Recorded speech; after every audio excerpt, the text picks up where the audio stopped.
बहुत सारे लोगों को लगता है एसआईपी में कंपाउंडिंग होने में 20 साल लगता है, 15 साल लगता है।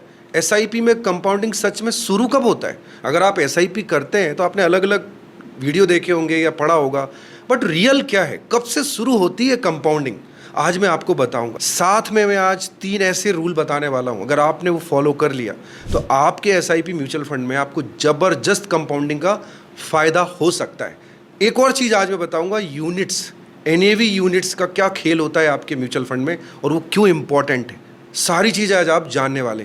कंपाउंडिंग कब से मिलता है, कितना मिलता है, उसके बारे में जानने से पहले सबसे पहले हम जान लेते हैं बैम्बो ट्री के बारे में। ये मैं बैम्बो ट्री के बारे में क्यों बता रहा हूँ वो आप आखिरी में जानेंगे कि मैं इसके बारे में क्यों बता रहा हूँ। बैम्बो ट्री जब हम सोचते हैं, पढ़ते हैं, उसके बारे में क्या समझ में आता है। बैम्बो ट्री जब हम लगाते हैं तो फर्स्ट 5 ईयर्स बैम्बो ट्री में ऊपर कुछ नहीं होता है, जो भी होता है उसके जो रूट हैं, जड़ें हैं, वो मजबूत हो रही होती हैं। बट अगर ऐसे कोई देखेगा बैम्बो ट्री को तो उसको लगेगा कुछ हो ही नहीं रहा है, कुछ नहीं हो रहा है, डे 1 में कुछ नहीं हो रहा है। और ऐसे बोला जाए तो मैं बोलूँगा 5 साल बाद हुआ, लेकिन सच में ऐसा है क्या? या बैम्बो ट्री में जिस दिन मैंने लगाया था उसी दिन से उसके नीचे रूट मजबूत होना चालू हो गई थी। तो बैम्बो ट्री में फर्स्ट 5 ईयर नीचे ही नीचे रहता है वो। तो जैसे ही उसके 5 साल कंप्लीट होते हैं बैम्बो ट्री के, तो बस अगले 6 हफ्ते में, मतलब लगभग 1.5 महीने में बड़ा सा बैम्बो ट्री दिखने लगता है। तो अब बैम्बो ट्री में क्या ग्रोथ कब से शुरू हुई थी? ये जो 5 साल कंप्लीट होने के बाद 6 हफ्ते थे, 1.5 महीने उसमें, या डे 1 से? तो जिस तरह से बैम्बो ट्री जिस दिन प्लांट होता है, लगता है, डे 1 से उसमें रूट मजबूत होना शुरू होता है, अंदर अंदर काम होता है, उसी तरह से होता है कंपाउंडिंग। डे 1 से शुरू होता है, डे 1। तो बैम्बो ट्री से एक बात पता चलता है, जब तक आप खुद नहीं लगा के देखोगे तो आपको दूसरे के बैम्बो ट्री से समझ में नहीं आएगा, चाहे उसको वो ग्रोथ उसने देखी हो या नहीं देखी हो।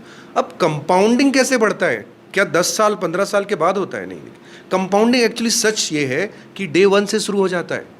हाँ, सच सुन रहे हो आप, क्योंकि अभी तक आपने सुना है कंपाउंडिंग 15 साल बाद, 5 साल बाद, 7 साल बाद। नहीं, कंपाउंडिंग जिस दिन आप इन्वेस्ट करते हो उसी दिन से शुरू हो जाता है। इसको आप ऐसे समझिए, जैसे आपका घर बनता है तो आपने देखा होगा हम वॉल, दीवार बनाते हैं, तो दीवार बनना कब से शुरू होती है? जब कंप्लीट हो जाती है या पहली ईंट से? एक्चुअली जब मैं पहली ईंट लगाता हूँ ना तो दीवार बनने का काम शुरू हो जाता है।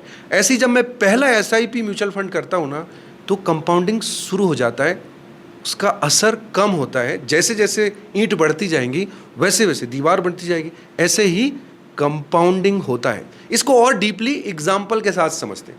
ऐसे लेते हैं कि एक व्यक्ति है जिन्होंने 15,000 रुपये का मंथली एसआईपी किया है, 14% का रिटर्न ले लेते हैं, जो कि लॉन्ग टर्म में अप एंड डाउन हो सकता है। अब क्या हुआ, पहले साल जब उनका फर्स्ट ईयर कंप्लीट हुआ तो क्या हुआ, उन्होंने जमा किया 1,80,000 रुपये, ये उनका हो गया।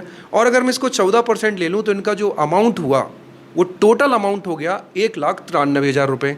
अगर इसमें प्रॉफिट देखा जाए तो करीब 13,377 रुपये का प्रॉफिट हुआ। कई बार तो ऐसा होता है कि जो आपने 1,80,000 रुपये जमा किया है, साल भर में उतना ही हो सकता है या उससे कम भी हो सकता है। अगर उस पर्टिकुलर ईयर में रिटर्न नहीं आए तो हमें लगता है कि यार फिर कंपाउंडिंग कैसे? अभी तो आपने बोला था डे 1 में शुरू होता है। अब अपन इसको थोड़ा और आगे बढ़ा देते हैं। अब इसको अपन 3 साल में देखते हैं। 3 साल, वही महीने का 15,000, 14% के रिटर्न से साल का 1,80,000। एक साल में हमने देखा करीब 13,000 का बेनिफिट हो रहा था, लेकिन इसको हमने थोड़ा और आगे बढ़ा दिया। 3 साल बाद कितना इम्पैक्ट हो रहा है उसको देखते हैं। 3 साल में हमने टोटल जमा किया 5.4 लाख रुपीज़, और उसका जो फाइनल कॉर्पस था इकट्ठा हुआ 14% के हिसाब से, वो हुआ 6,65,000। अब इसमें जो प्रॉफिट हुआ, मैंने जो जमा किया उसको छोड़ के जो गेन हुआ वो हुआ 1,25,000 का। और अभी मैं जमा कितना कर रहा हूँ? 1,80,000।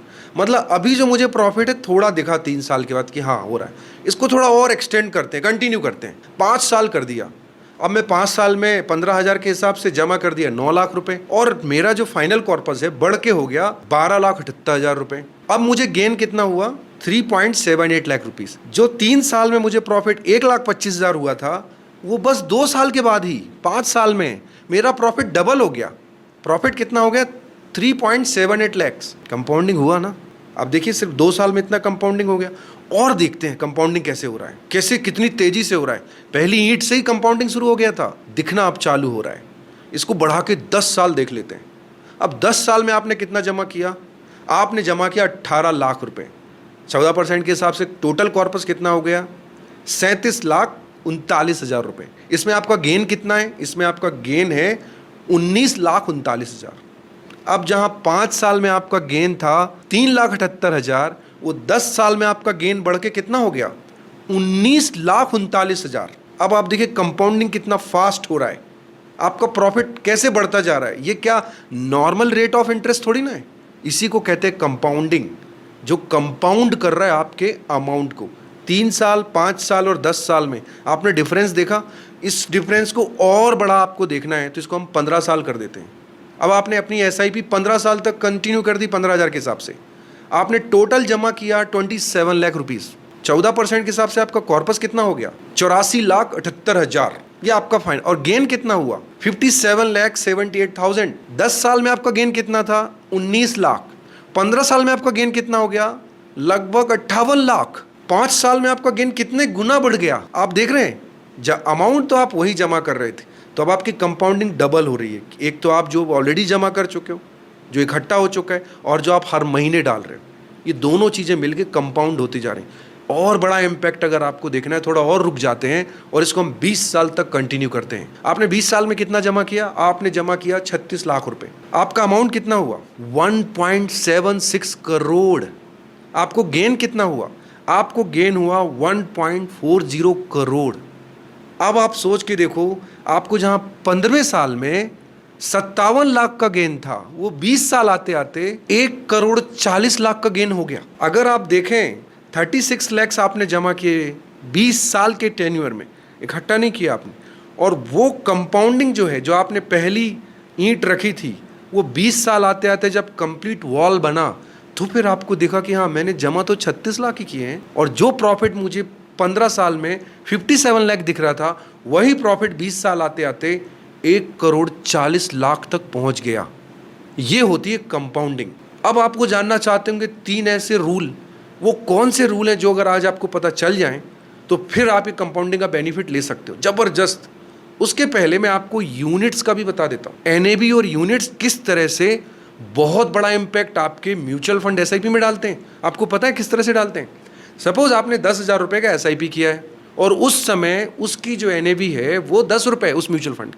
तो अगर आपने 10,000 इन्वेस्ट किया है तो आपको कितने यूनिट्स आएंगे? आपको आएंगे 1000 यूनिट्स, क्योंकि उस समय उसका प्राइस कितना है? 10 रुपये है। हो सकता है उस समय मार्केट डाउन हो, इसलिए आपको जो NAV उसकी है वो चीज़ आपको 10 रुपये में मिल रही है। उसी को आपने 5 साल बाद लिया, उस समय उसकी जो NAV थी वो बढ़ के हो गई थी 20 रुपये। तो अब आपको कितने यूनिट्स मिलेंगे?